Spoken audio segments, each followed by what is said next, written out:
با عرض سلام و درود خدمت بینندگان عزیز، امروز با هم آمدیم در مورد اولین و تنها پانتون ملی غیر انتفاعی در سطح افغانستان شعبه مزار شریف صحبت ها و برنامه داشته باشیم. با ما باشید.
به نام یاد خدا، پانتون ابن سینا شعبه مزار شریف در رشته کامپیوتر ساینس از بعد تأسیس تا کنون به تعداد 219 تن را فارغ التحصیل نموده که این فارغان ما در حوزه های مختلف از جمله سافت انجینیرینگ، نتورک ادمنستریشن، سیستم ادمنستریشن و همچنان دیتابیس ادمنستریشن مصروف به کار هستند در نهادهای خصوصی و دولتی که ما افتخار میکنیم این مأموریت داریم برای تربیت نیروی متخصص و همچنان در حال حاضر آماده ارائه خدمت و تمام نیروهای جوان و همچنین علاقمند این رشته میباشیم. بسم الله الرحمن الرحیم.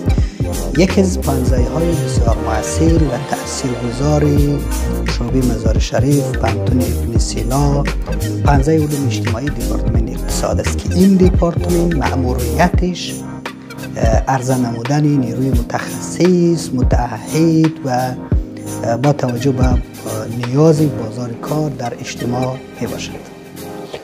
بسم الله الرحمن الرحیم. پانزه حقوق و علوم سیاسی دانشگاه ابن سینا در سال 1392 در شعبه مزار شریف تأسیس شد و از آن زمان تا کنون بیش از 220 نفر در رشته حقوق و بیش از 90 نفر در رشته علوم سیاسی فارغ التحصیل داده است. این روند جریان دارد و ما آمادگی ارائه خدمات علمی و آموزشی برای تمام متقاضیان رشته حقوق و علوم سیاسی را داریم. ابن سینا نماد خرد و خودباوری